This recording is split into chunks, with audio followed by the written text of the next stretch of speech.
여러분, 이번 낭독은 지난번 낭독에서 말씀드렸듯이 다산 산책 기행 주간 시리즈 두 번째 낭독 여유당 사랑채입니다. 두 번째 산책로로 가보시죠. 구독하시면 마음에 힘이 생깁니다. 다산의 서재 여유당 사랑채 1. 여유당 사랑채 시련이 빚어낸 결실의 공간. 우리는 흔히 다산 선생의 학문적 원성을 이야기할 때 그의 고향집인 여유당 사랑채를 떠올린다. 그것은 500여 권에 달하는 방대한 저술이 마무리되고 집대성된 공간이다. 하지만 우리가 그 장소에서 느끼는 묵직한 울림은 그저 평안함 가운데 이룩된 성과에서만 비롯되지는 않을 것이다. 그곳에 깃든 학문의 깊이는 역설적이게도 선생이 무엇보다 원치 않았던 시간, 18년이라는 긴 유배 생활에서 비롯되었기 때문이다.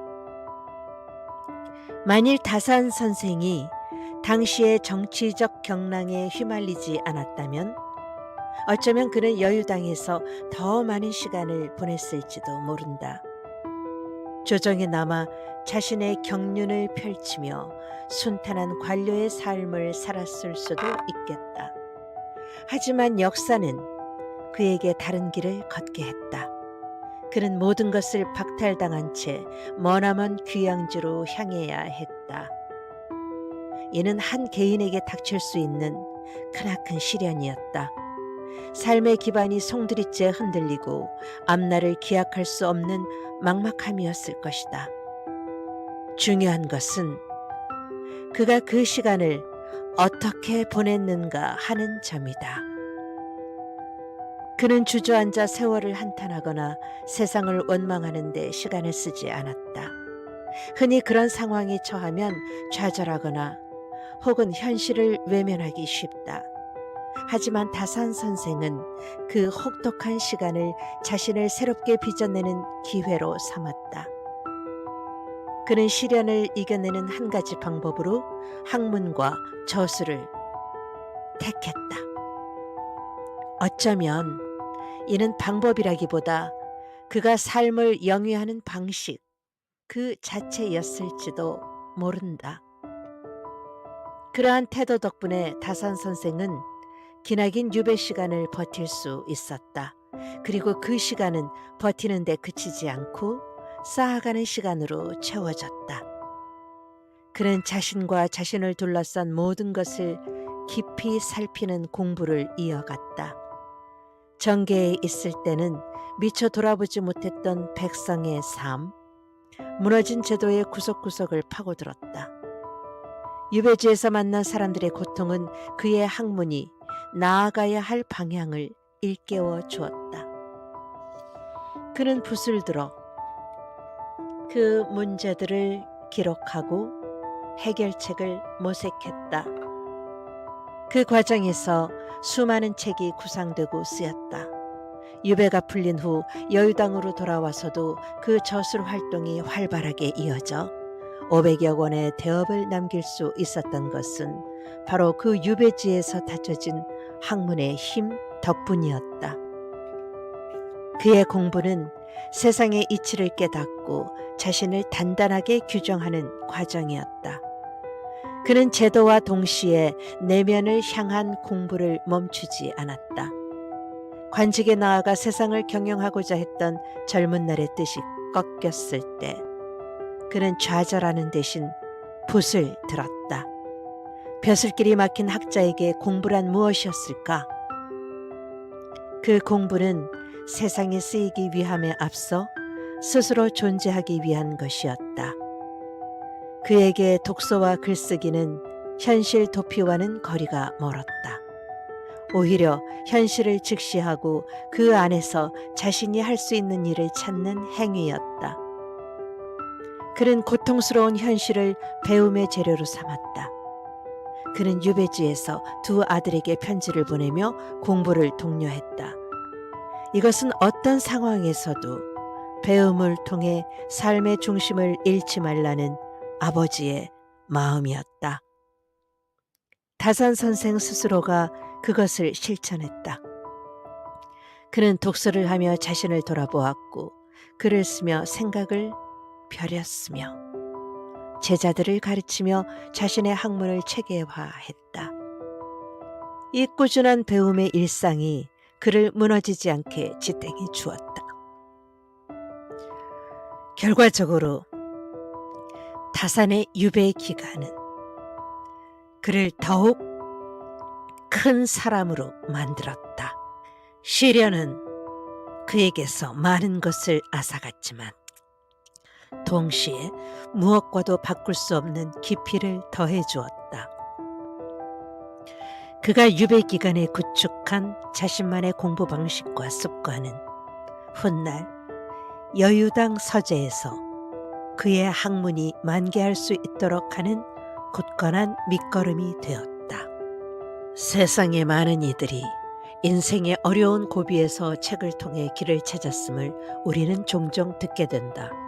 책이라는 것은 결국 먼저 그 길을 걸어간 이들의 생각과 경험이 담긴 것이다. 필자 또한 현재 인생에 있어 전에 없던 인고의 시간을 보내고 있다. 이 시간을 버티며 견뎌내고 있는 힘 중에는 책의 힘이 자리하고 있다.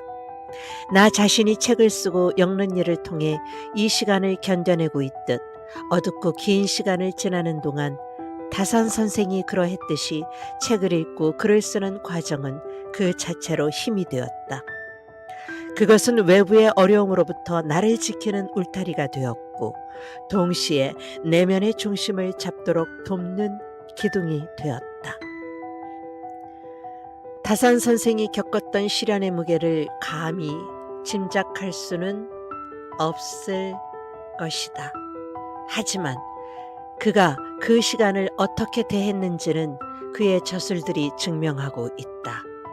여유당의 서재는 다산이라는 한 인간이자 대학자가 자신에게 닥친 거대한 시련을 학문이라는 이름의 공부로서 정면으로 받아들이고 마침내 그것을 자신의 삶으로 오롯이 피워낸 결실의 공간이다. 유배지에 고통스러운 시간들이 있었기에 여유당 서재의 학문은 더욱 빛날 수 있었다. 다산이 유배가 풀린 후 돌아온 여유당은 그가 떠나기 전에 여유당과는 다른 의미를 지니게 되었을 것이다. 시련을 통과하며 단단해진 한 인간의 삶이 그 공간을 채우고 있기 때문이다. 시련이 빚어낸 결실, 그것이 우리가 여유당 서재에서 발견하는 묵직한 가르침일 것이다. 2. 위기를 기회로 바꾼 힘, 지식경영. 다산 선생이 18년의 유배 생활을 그저 견뎌낸 것이 아니라 오히려 그 시간을 통해 500여 권에 달하는 방대한 저술을 남길 수 있었던 힘은 어디에서 나왔을까? 필자는 그 힘을 지식경영이라는 말로 부를 수 있다고 생각한다.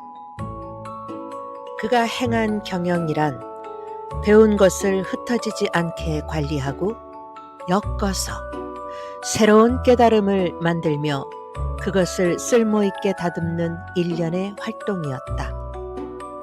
선생의 지식경영은 크게 세 가지, 곧 독서, 저술, 그리고 강학으로 이루어졌다. 이 세 가지는 따로 떨어진 활동이 아니라 톱니바퀴처럼 맞물려 돌아가며 선생의 학문을 쌓아 올리는 기둥이 되었다.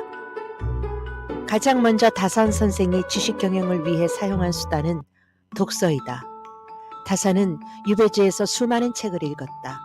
하지만 그의 독서는 시간을 보내기 위한 읽기 혹은 지식을 머릿속에 쌓아두기만 하는 읽기와는 거리가 멀었다. 그는 목적을 가지고 있었다.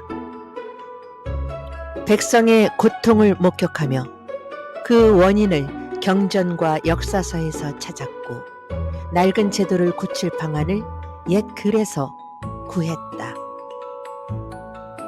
그는 책을 읽으며 끊임없이 질문을 던졌고 현실의 문제와 연결지었다. 이때 중요한 것이 바로 초서다. 그는 책을 읽다가 중요한 구절을 만나면 반드시 가려 뽑아 기록했다. 그리고 그 기록을 자신만의 분류체계에 따라 정리했다. 이것이 그의 지식 경영의 핵심적인 기술이었다. 배움이란 읽고 깨닫는 데서 그치는 것이 아니라 그 깨달음을 붙잡아 두어 언제든 다시 꺼내 쓸 수 있도록 관리하는 것까지 포함해야 했다. 이렇게 체계적으로 갈무리 된 지식들은 훗날 그의 저술 활동에 풍부한 재료가 되었다. 필요한 견문을 즉시 찾아내고 여러 서적의 내용을 비교하며 생각을 엮어낼 수 있었던 것은 모두 이 초서를 통한 관리의 공이었다. 학부생 시절 다산선생 지식경영법이라는 책을 인상 깊게 읽었던 기억이 난다. 훗날 기록 관리와 관련한 공부를 더하게 된 데에도 어쩌면 그 영향이 있었을지 모르겠다. 선생이 행한 초서야말로 배움을 기록으로 만들고 그 기록을 관리하는 방식의 본질을 보여준다. 배움은 머리에만 머무는 것이 아니라 손으로 기록하고 체계로 엮일 때 비로소 자신의 것이 된다.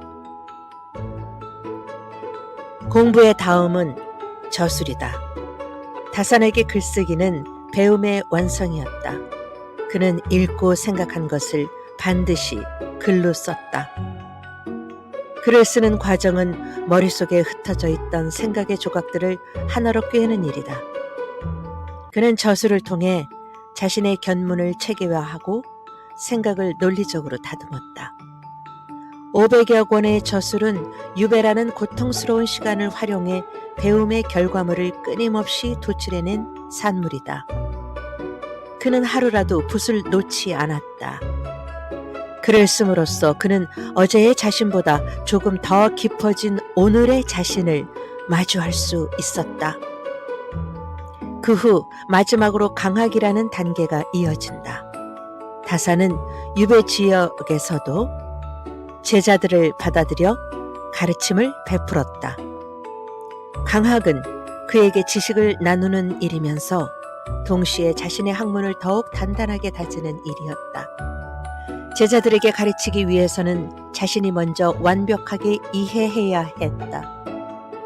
제자들의 질문에 답하고 토론하는 과정은 혹시라도 있을 자신의 생각 속 빈틈을 메우고 논리를 더욱 정교하게 만드는 계기가 되었다. 가르침은 배움을 더욱 심화시켰고 이 과정에서 얻은 새로운 깨달음은 다시 독서와 저술의 동력이 되었다.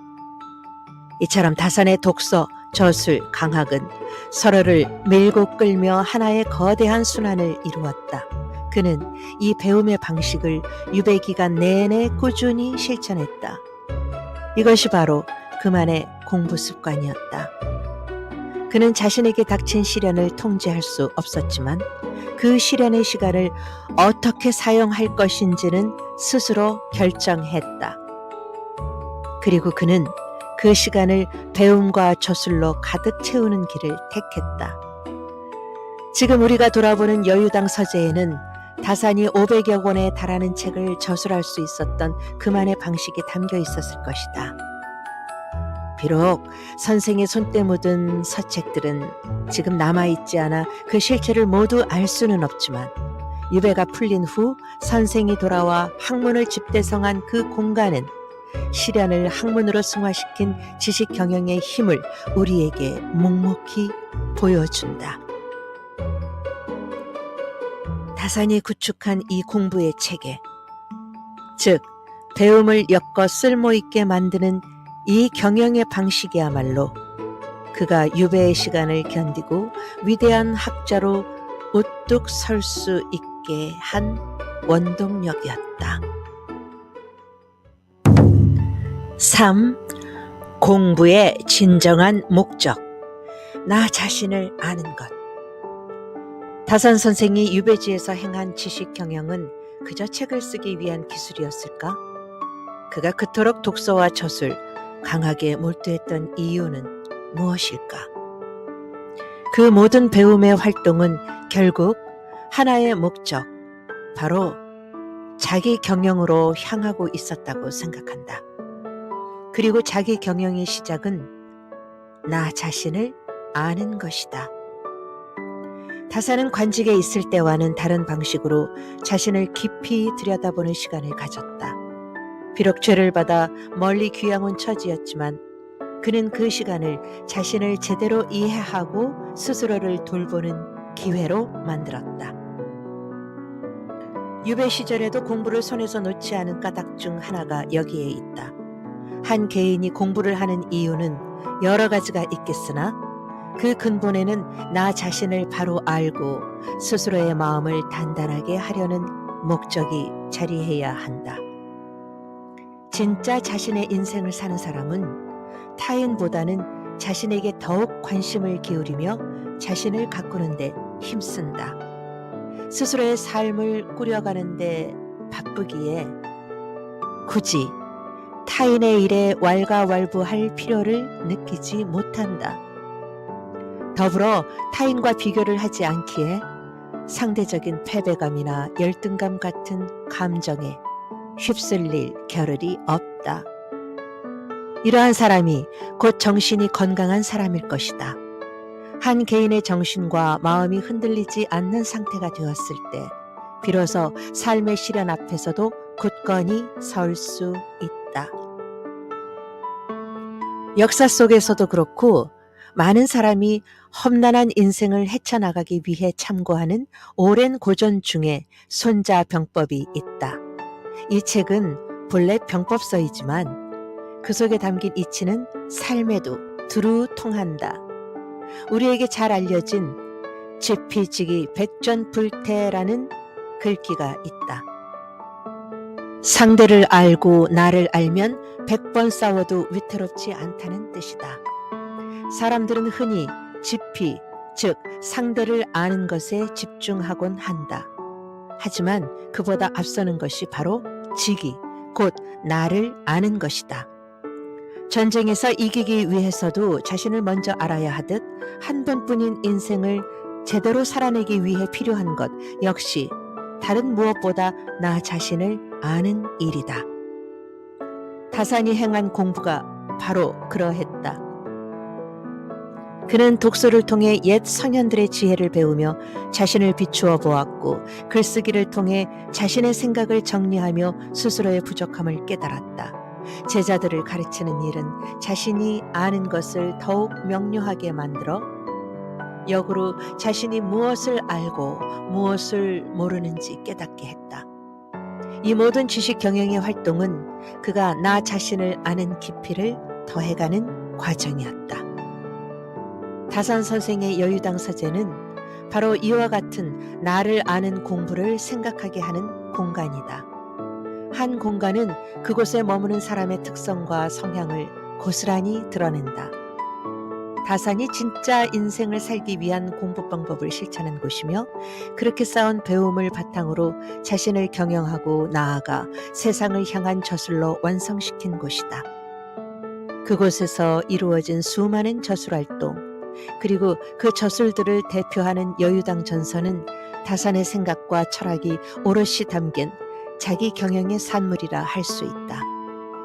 결국 지식 경영은 자기 경영을 위한 도구이며 그 핵심에는 나 자신을 아는 것이 있다. 배움이란 밖으로 지식을 쌓는 행위에 그치는 것이 아니라 그 배움을 통해 안으로 자신을 단단하게 세우는 일이다. 다산은 유배라는 시련을 통해 바로 이 공부의 본질을 실천으로 보여주었다. 4. 쓸모있는 공부는 어떻게 완성되는가? 다산의 공부, 곧 그의 지식 경영은 그를 아는 자기 경영에서 그치지 않았다. 그의 학문은 언제나 쓸모를 향해 있었다는 것을 기억해야 하며 우리는 그러한 다산의 학문을 실학이라고 부른다. 실학이란 현실에 반영될 수 있는 학문, 백성의 삶에 보탬이 되는 배움을 뜻한다. 다사는 그러한 가풍 밑에서 성장했기에 어릴 때부터 배움이란 삶과 세상을 이롭게 하는 것이어야 함을 자연스레 체득했을 것이다. 그가 유배지에서 저술한 목민심서나 경세 유표 같은 책들은 그가 현실의 문제를 외면하지 않고 배움을 통해 그 해결책을 찾으려 고심했음을 보여준다. 그에게 공부란 책상 위에서만 머무는 공허한 말이 아니었다. 굶주린 백성을 구제하고 부조리한 제도를 바로잡으며 사람이 사람답게 살 수 있는 세상을 만들기 위한 구체적인 방안이었다. 배움은 자신을 닦는 일인 동시에 세상의 아픔에 응답하는 일이었다. 그런데 우리가 학창시절에 배우는 지식들은 어떠한가? 대학원을 졸업하고 사회생활을 하면서 느낀 것 중 하나는 학교에서 배운 많은 내용이 실제 삶에서 별다른 쓸모를 찾기 어렵다는 점이었다.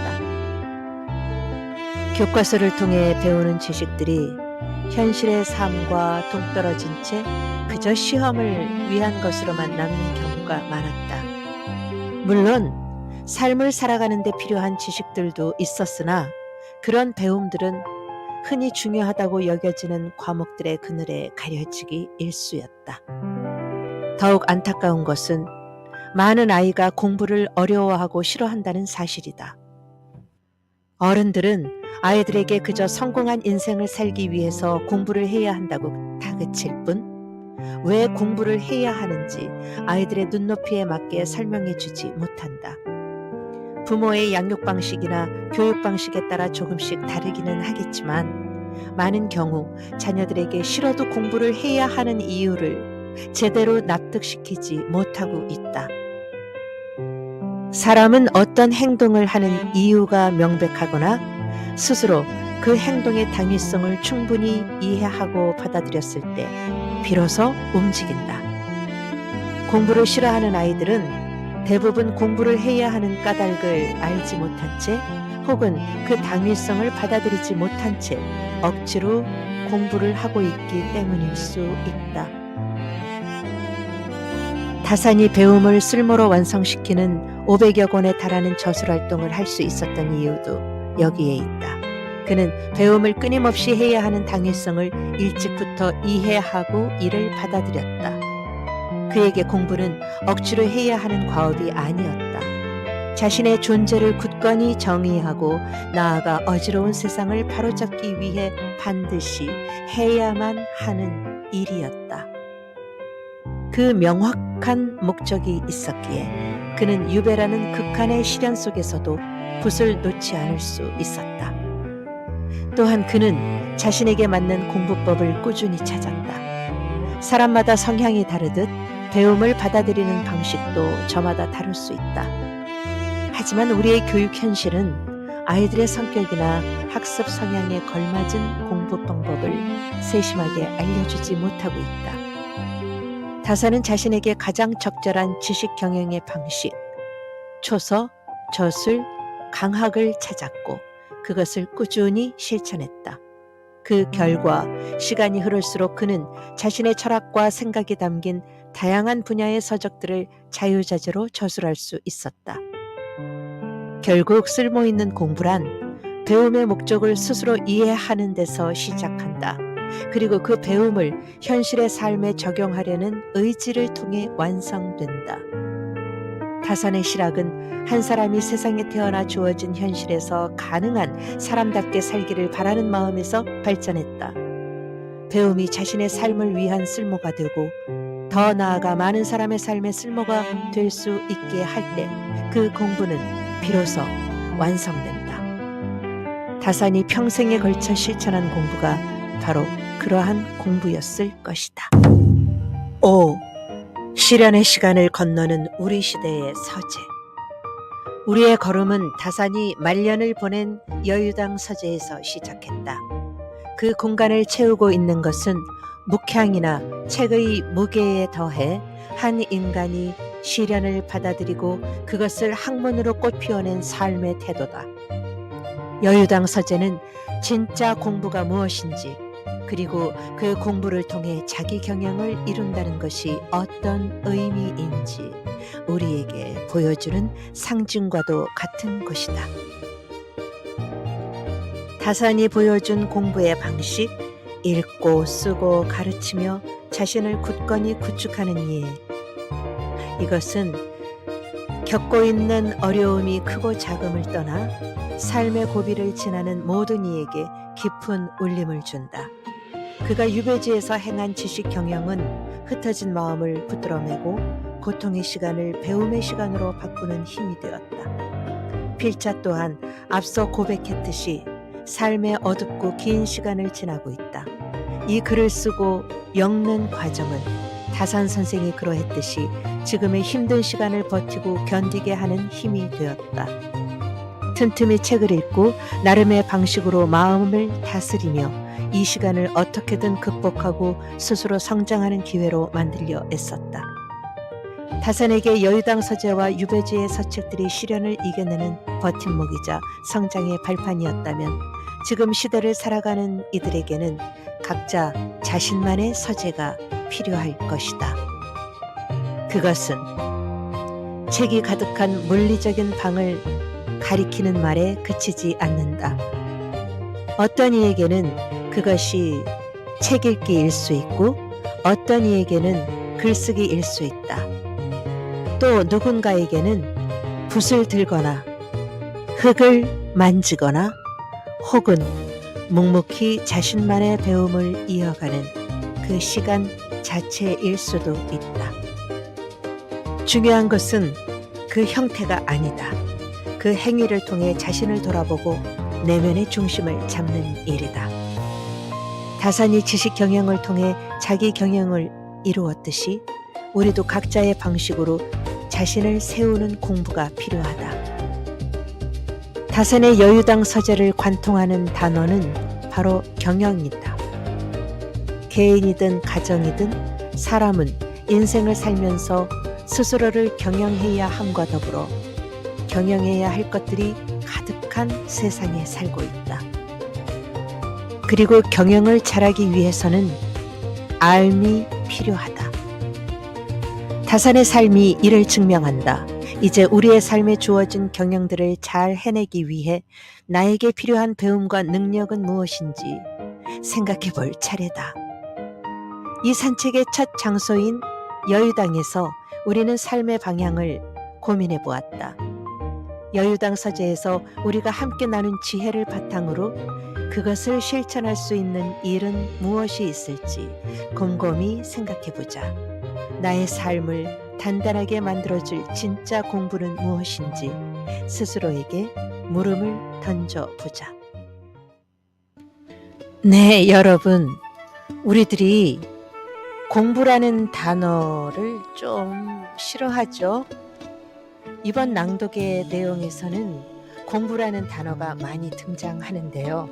아마도 좀 불편하신 분들도 있으셨을까요? 다산이 말하는 공부는 자기 경영을 위한 삶 속의 실천이라는 의미가 더 강한데요.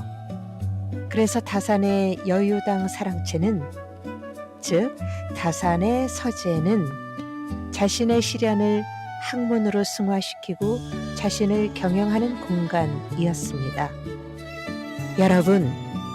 여러분 자신을 빛나게 할 수 있는 진짜 공부를 할 수 있기를 박선옥의 듣는 서재가 응원하겠습니다. 네, 다음 영상에서의 세 번째 산책로는 다산 정약용 묘역입니다. 찾아와 주세요. 네, 배우 박선옥의 듣는 서재였습니다.